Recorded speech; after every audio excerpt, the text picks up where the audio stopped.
Hi and welcome back to D&D Reviews. I'm the daughter. And I'm the dad. And grab some popcorn because today we are talking about F1.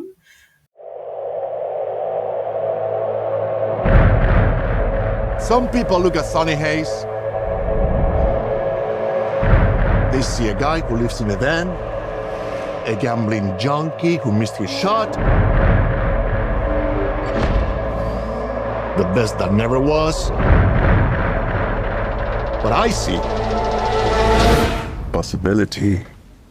And if you don't love me now, you will never. My rook is a phenomenal talent, but he's young. Ever break the chain. You plus him, boom, I got a team. I can still. When was the last time you won a race? Sunday, Daytona. Oh, I'm sorry. I meant Formula One. Oh, I'm sorry. Then same as you.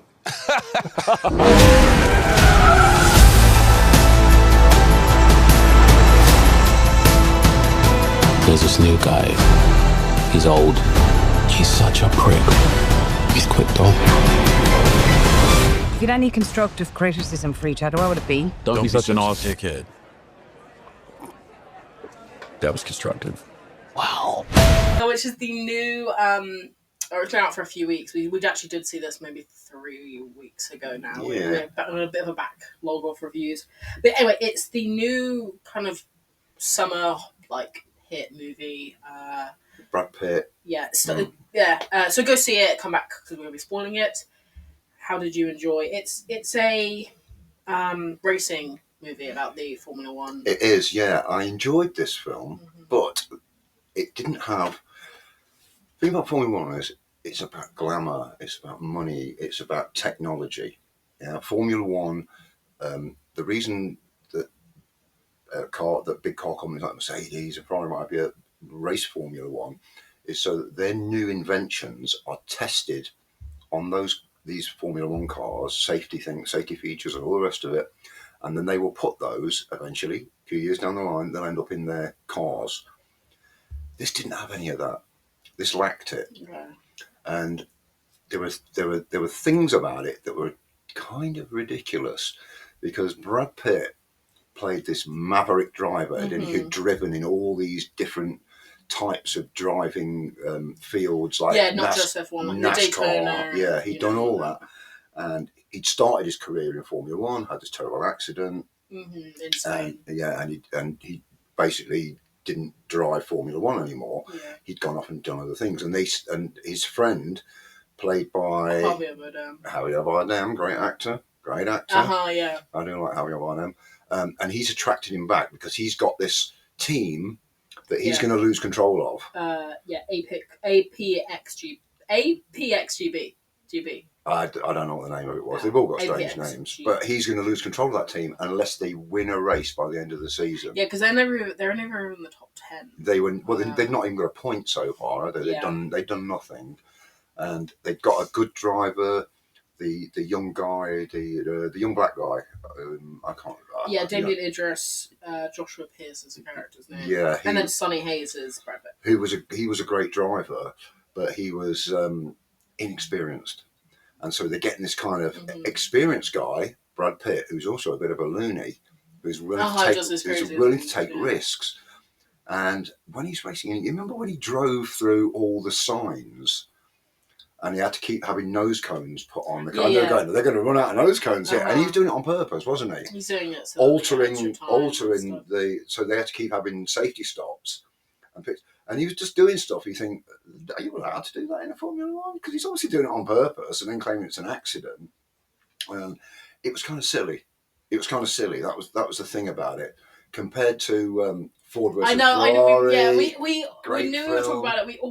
We saw that 3 times. That was a great. By the way, film. we were just talking about this before we started recording. That we are not racing fans. We're No. not super big into it. No. But every time there's a racing movie, we always go and see it. They're exciting. Ferrari, for example. Yeah, that was a good film. Which is more about the life of Enzo Ferrari. Yeah. It's not really about his. But and there is a scene in Ferrari. That is a bad. But it is more about his own personal life. But I think they're true, aren't they, as well? Ford versus Ferrari was true. The characters in it are true. Yeah, there was. And real. so is Ferrari. That is true. True, and this is a fictional. This is totally and utterly fictional, and doesn't even try to be like a real thing. No, it's. But yeah, we compared it to Formula Ferrari because we really loved that movie when we saw it.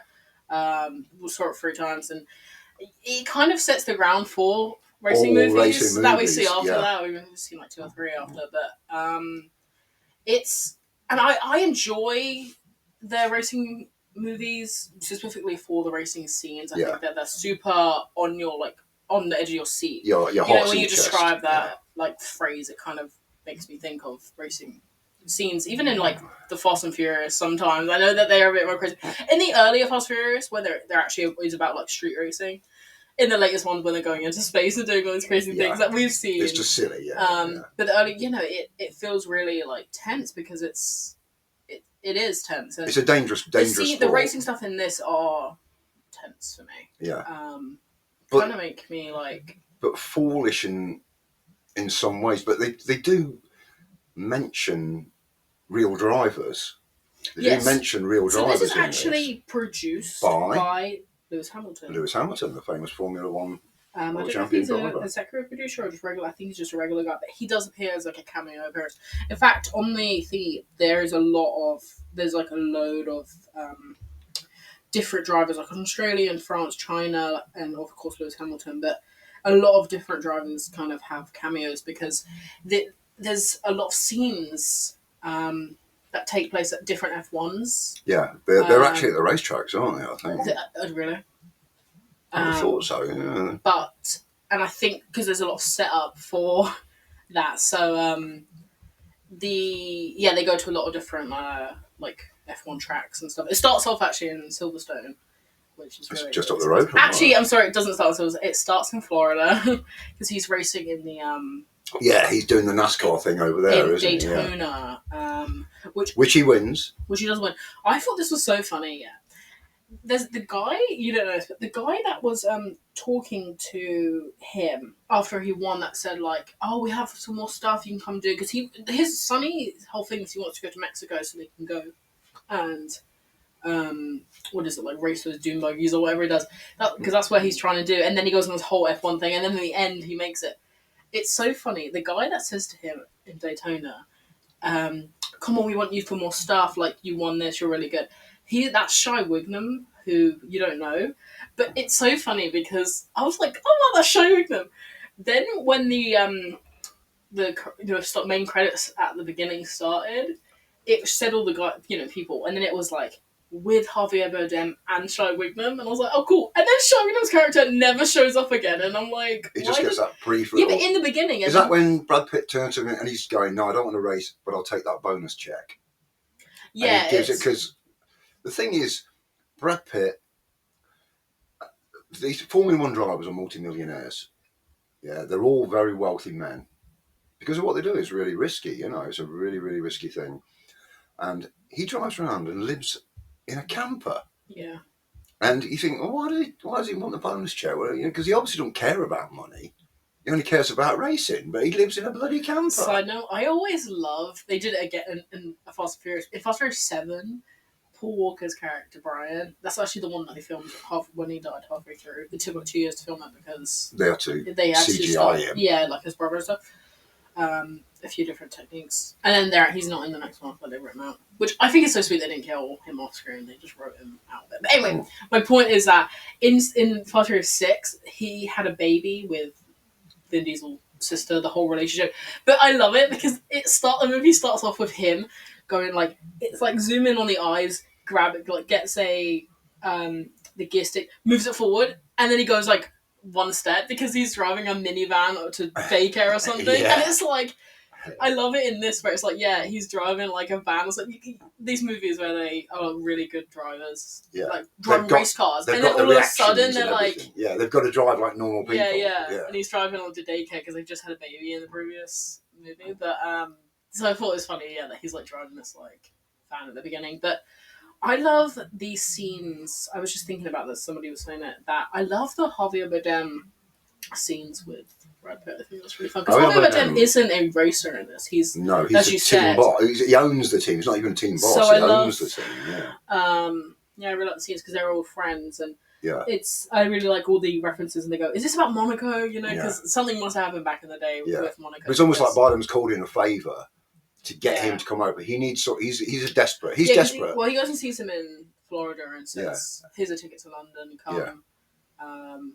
And I need you kind of thing. Yeah. Which is why I then really don't like the fact that the whole team is super, not rude, but distant of Brad Pitt. Because as soon they don't know who he is, as soon as Brad Pitt shows up, they're all kind of like bad to him. I get why Josh, the other racer, would be, because it's like, well, you're trying to take my spot. But all of the pit stop crew and everybody, like Kerry Condon, who is the kind of logistics of the car people, they're all so mean to Brad Pitt, and it's like, guys, it's not like I'm forced to be here. Yeah. I was in America, I was flying in I've Florida. come to help. Yeah, and like that's all. Yeah. Ruben, Javier Bardem, has come to me and said this, can't you go, just trust your boss, trust Ruben, you know, he's the one that said it. So that kind of I didn't like, because it's like, there's a bit in it where there's a young woman who is she's changing like the left-hand front tyre. That's her job. So she does that all day long now. And I think she left the gun that they take with us, and she left it, and he ran over it. Yeah. And everyone was on her case. Mm-hmm. And Brad Pitt comes in, and he goes, blah, blah, blah, mistakes happen. Yeah, like, I've been in this game for a while. Like, Yeah. I've made more mistakes than that. Don't worry about people that. are dead because of stuff I've done. Yeah, I've wrecked everything. Yeah. And then they're talking later, and she says, like, thank you for that, but don't do it again, because I need to fight my own battles. Yeah. And he goes, yeah, I kind of appreciate that. Well, because at first when everybody was like really, it was the scene when he first showed up and then he raced around the thing. Yeah, everybody was like, I was just like, I don't like these people now because they've made such a weird impression. But I did like how going on, he formed a really cute relationship with them, running around the track every single race. He was doing the basics, wasn't he? Every single time they went to a new track, they would run. He'd just jog it. All do a run around. But actually, he started doing it, and then two people joined in. And then it's so funny because at the end, when they end up in the other driver, Dubai, maybe? Yeah, the other driver takes over. They're all doing it, and I thought it was so funny. Yeah, they do it because they're now Abu Dhabi. They're now a team. Yeah, because that's the whole thing with F1 is the fact that it is about sport. being team. Because even we were saying this again, we don't know a ton about racing, but we do enjoy the movies that they make about it. Ford vs Ferrari, which we love, isn't. The whole thing with that was that it was the Le Mans, the endurance race. Yeah. So they switch out drivers because it's. But it was more about bringing that new car through, that Mustang, that amazing car. But the ending of that is so cute. Well, wasn't not the ending, not that I know, not that part, but the part where Ken Miles, Christian Bale's character, says, basically before that, Henry Ford had said to Matt Damon's character, I want all three of Fords to go over the finish line at the same time. And Ken Miles is like such a not team player guy. He's like, punching people in the face and doing all the stuff. So it's so cute where it's maybe the last 5 minutes of the race where then he like looks and goes like, come on boys, and then they go over the. Yeah, he waits and he nods at both of them. But in this, we're comparing. I know. We're like the wrong film, aren't we? But it's hard not to compare. It's hard not to compare. No, I'm saying because racing like that, it's not a team sport. But that element of that movie is where he's like, I'm learning to be a team player, and in this it kind of is like I'm learning to be a team. Josh specifically, he educates the other driver, the younger driver, because he says at one point, doesn't he, when they're on the last race, and Brad Pitt's character turns around to the young guy and he's going, win your race, and he goes, I'm going to win 100 of these or 1 million of them or something like that. He went, this is your shot, win this one. Take this one, and he lets him win, and they are. I think the reason I know enough about Formula One to know this. Yeah, they consider themselves to be the elite. Yeah, and they look down on. I don't want to say they look down on NASCAR drivers, but I think it's just a different. It's an oval. It's just a continual oval. You just get up to 250 miles an hour, and you just keep your foot down, and take your chances, and they ride each other's bumper and all this sort of thing. And I think that's why they look at him and think, you're going to come into Formula One after you've been out 20 years and you have been racing this totally different type of racing, you're not going to add anything to this team. We've already got this brilliant young driver, but he isn't. He is a brilliant driver, but the team isn't together, and he pulls the team together with his actions. You know, it's more about his personality than his ability. You know, because he's got that horrible back, hasn't he? He's got that when he has to hang upside down and to get it. You know, and that's why he only jogs. He doesn't really do any proper exercises because he can't take the chances because his back isn't up to it. And a serious accident, he's going to be paralysed. You know, he's going to be completely out of the game. Which is kind of funny because they do crash in the Italy scene where Josh crashes. I thought he was dead. You know the other, you know when he's talking and he's trying to tell him at what point to go, kind of thing. Yeah, that was a really good scene. But that is also which is so funny. I haven't stolen from Ford versus Ferrari. When Matt Damon does this 2 or 3 times, when he steps forward and you just get we did say, and he goes, not yet. Now, and you see they change gear. They do this, and they do the same thing. Well, they do it there, but they do it similar. later on. It's more apparent with Javier Bardem looking at the TV of it playing, and he goes like, "Not yet." Yeah, now. And it's like that's true. That's exactly. Which, by the way, we do like F1. We do like this movie. Yeah, But it is funny to look at the similarity. But then I'd see it again, but I don't know if I'd see it the third time. I would see it again. I wouldn't see it the third time. You see, anything about Ford vs Ferrari, I'd see it a 4th time. Yeah, we did. It's so funny because that year was like that was when we were going through times a day, but that was stacked with so much good stuff.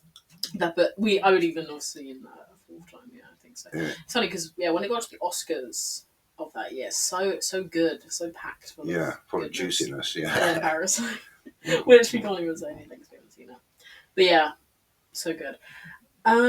So anyway, this is actually from the director. I was thinking of Top Gun Maverick, the second one they made a few years ago. Yeah, which is funny because you said Maverick earlier, and I was like, you know it. And the story, not the director, but he wrote the story for Twisters last year.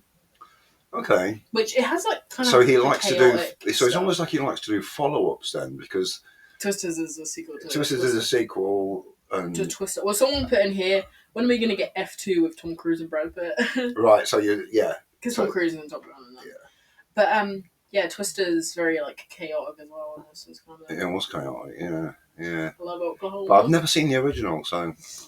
I know, you're right. It's a who was the guy that was in Titanic who played the modern day guy that was looking for? The guy who ran the I don't know his name. Yeah. You know the I details. should know. You know the he facts. passed away a few years ago, but he plays the main character, and it's Helen Hunt who plays the main female. Because Twister's pretty sure this story isn't the same as Twister. I think you know how Glenn Powell is like, and her together. She's the same though, isn't she? Isn't she? The woman I think in that they are Twisters who develops that pitch because she develops a piece of machinery. I think they're like meteorologists, whatever it is. Films again, I know. We do this all the time. I apologise. But it's hard not to compare films. But anyway, so he did that movie, and then what was my other? The cast here. You got Kerry Condon, who was in The Banshees of Inisherin, which she turned to be like watching in. She was also in that horror movie we watched about the swimming pool. Do you remember? Yes, when the husband. Yeah. He's like got Lewis, whatever it's called, syndrome. Or something along those lines. Lewis. No, what is the Tourette's? Lou Gehrig syndrome? Oh, Lou Gehrig, yeah. But yes, she was in that, and then obviously got Brad Pitt, Javier Bardem, we love, who actually, good for Javier Bardem, he just got nominated for an Emmy. He was in last year, so for the current Emmys that are in like a month or so, he played the dad in the Menendez Brothers Monsters series on Netflix. He played the dad in that. He got nominated. He came into film late, didn't he? Really, because he really made his breakthrough in No Country for Old Men. Yeah. But I mean, for me, the part in is it The Road Not Taken? Yeah, There Is Not Taken. I mean, you loved that. I went to see it on my own after we saw it together, and I cried both times. I thought it was a great film, fantastic film. I thought it was a fantastic performance. I really rate this guy. I really rate this guy as an actor. So if he's in something, I'll go and see it. And he was good in this. For saying I'm like having a little bit of a poke at it. not Yeah, I mean, I love but- him in this as like not really the racer kind of thing. Yeah, the multi-millionaire team boss, but he's going to lose the team. Yeah, if he doesn't. If you don't get a result, which they do last race. They of the do, season. yeah. They won, obviously. They win in the end. Yeah. The Which you last have race. to, don't you? Which is really, the best place to win, really, the last one. Yeah. All the the pressure first was and the on. last. You know what? Actually, would be great. Winning the first and then the last, because you don't have as much pressure if you've already won the first one. But then you win the last one, and then that's like good, you know. Yeah, I think the pressure had to be on, though, for the sake of the film. Well, the first one they did terrible. They came like... They were halfway joint through the last, season really. by then anyway, so they were kind of used to finishing last. But then you have... Oh, we've said this, it was so funny. There's a guy, so in F1, there's like, I guess, understudies, people get really hurt. They like bring in someone else. Because before Brad Pitt even showed up, Josh was saying like, oh, I've got a race with this other guy kind of thing, whoever his name was, I can't remember. But it's so funny because Josh gets hurt in Italy and he can't race for a little bit. So then they bring this random guy on, this rando, to thingy with Brad Pitt to thingy, you know, to race with him. They do a few races. Josh comes back. They race a little bit. Brad Pitt crashes in Las Vegas, so then he can't go to do the last race. So then they bring on that rando, and then the same day Brad Pitt shows up, same day of the race, Brad Pitt shows up and says, "I'm racing," and then Javier Bardem's like, "Okay," which means that random guy is like, "Great, I just get pulled in whenever you guys like. You've travelled me all the way over here from Vegas. Now, like all of a sudden, I'm like." You know, well, it's like you guys just use me and then you throw me away. but they do, because they have this thing where they'll because they can radio through and they can talk to the drivers, and they'll basically say, let the other driver through, and you're like, but I'm miles in front, why should I let this son of a bitch through? And they go, because we can win the Constructors' Championship if you do it this way around or whatever. So you raced as part of a team. Everybody is part of that team, including the third driver who never sits in a car. Who's just like great. Yeah, but he's still on good money though. It's just so funny to me how I'm fine for that guy, the fact that he raced a few races with Brad Pitt when the other guy was hurt, because he's like, that makes sense. It's the fact that he got fired the same day as the race. He didn't get fired, he got bumped. Yeah, but he was supposed to race that day. He was, and then but they make hour decisions. before, they're like, no, sorry. Yeah, it's funny actually, you talking about all the current, like they talk to them. Again, Ford vs Ferrari, which we'll talk about, but because that's set in the 1960s. Yeah, they don't have the same. It is so funny to see the differences now, where it's like they can talk to the drivers via. Back then, they used to hold up a board. Yeah, like you did, 1,000, go 1,000, go full for whatever. So it is funny how different it is in a movie like this, where it's actually you learn it. I kind of learned new stuff, like the fact that you do talk to them. The people on the like Kerry Condon's character, and you know, the people who are telling them like they're advising what's going on in front of them. They do something where they're like, you got bad tires, fresh tires, you need to do a pit stop and stuff like that. Yeah, and sometimes, and the thing about Brad Pitt's character is because he's this Maverick character, he doesn't listen to what they're saying sometimes. Yeah, he doesn't. Well, it's so funny how later on down the road, like after a load of races, they're like, should we just tell him the opposite of what we want him to do? Because he's just doing seems to do whatever he wants. Yeah, because he knows. But he's quite clever in what he. I mean, when he drives through those signs, which he does several times in one race, and then he comes in at a certain point, and he just manages to get out ahead of whoever to block them. You know what I mean? To stop them getting past. So it's kind of his timing and his reading of what's going on. I think that is experience, and I think that's what he brings. And that's why they wanted him. Well, they end up winning, and he wins in the end. So he does. Kind he of does. like, he does good choice. And then what does he do? Drives off. Yeah, he leaves. So he's got his £1 million paycheck or whatever. Yeah, he could go travel. But he leaves behind. Kerry Condon. Who he's like now seeing.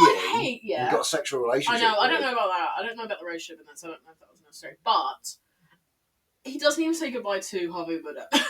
It's just so funny to me. Because Javier Bardem is his friend. Like, the other people who were ever, but Javier Bardem was been his friend for 30 years, and he doesn't even say goodbye. Yeah, but I think he's one of those, like, helmet will travel sort of guys. Yeah, we'll meet up again down the road. It's a small world. Yeah. I liked the mother in it. the mother of the. Oh, of Josh. Because when she meets Brad Pitt and she goes, so good. "That's a fine." No, looking it's man." because he had said to her, that after the scene when he met Brad Pitt, he came in and said, "Oh, we got a new driver coming in or something," and she's like, "Oh, yeah, he's like this 8-year-old old man, like he's terrible." And then when she comes into the headquarters for the first time, there's the big photo of him up, Josh, and then Brad Pitt next to me is like, "Is this him? Like, that's a fine man. That's a fine looking man." He does not look like what you described." Yeah, you described as wrinkly. My favourite thing about her, though, which is so annoying, is after... By the way, so, they had the scene in Italy.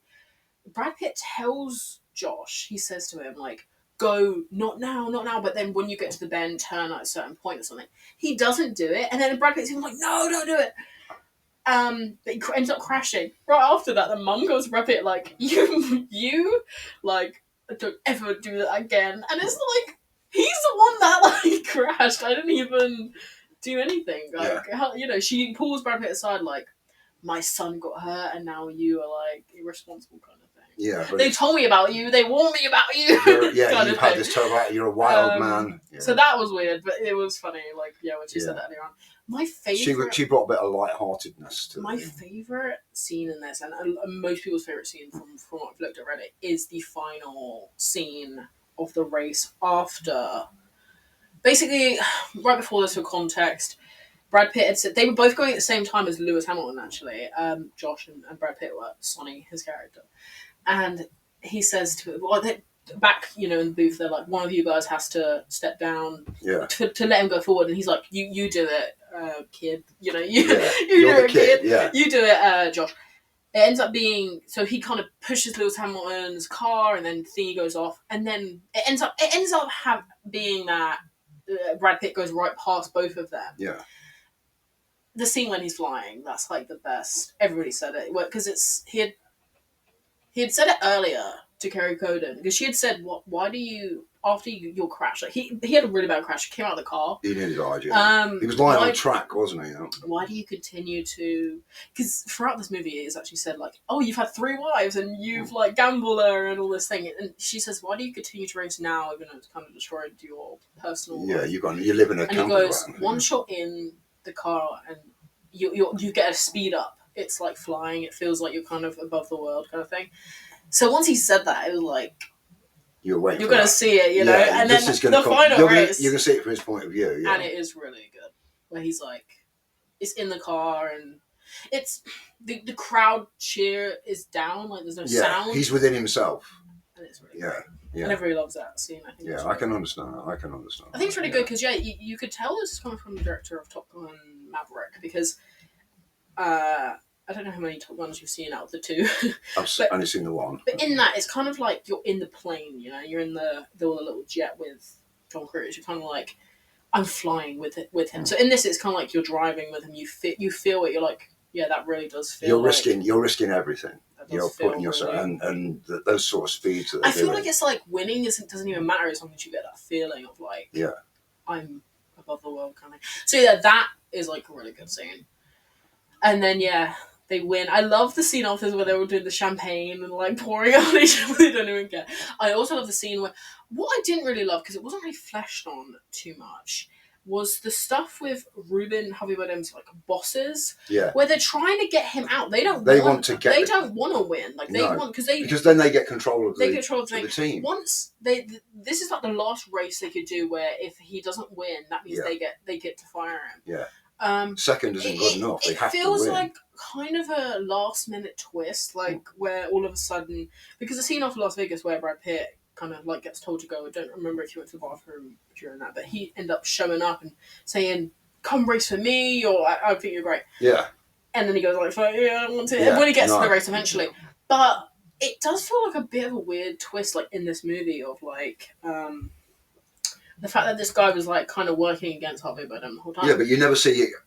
It's almost normally Javier Bardem would be the good guy, and they'd be the bad guys, and then you would see them being bad in some way. Yeah, and they never are. They're just peripheral background figures. That's why it feels like a last minute thingy in, but yeah, because it ends up the last scene with them is her going well, I guess Ruben gets another 4 years there. Yeah, and it's like.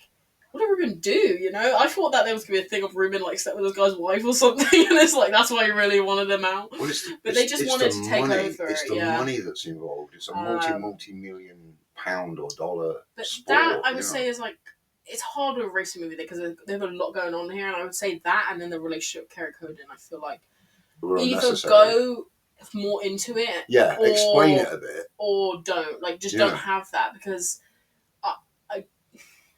I don't know. You know, it's not the type of movie that really even needed a relationship like that, especially because Brad Pitt's character is such a nomad. Like, And he takes off at the end. Yeah, it's so not it's like true why love comes through, is it? Yeah, they slept together, and then maybe that's why it's just like, well, at least like. I don't See, it know. would have been easier in its way if they'd have said that if Brad Pitt is a driver but he's a bastard.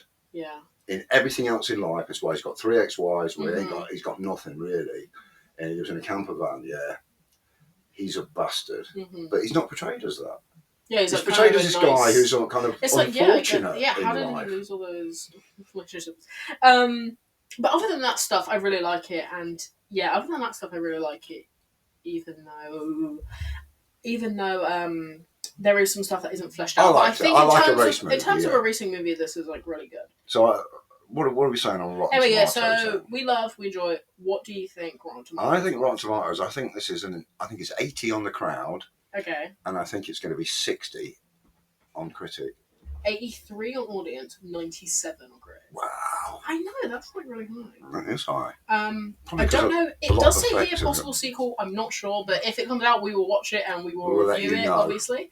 But anyway, thank you guys so much for watching, and hope to see you in another video. Bye.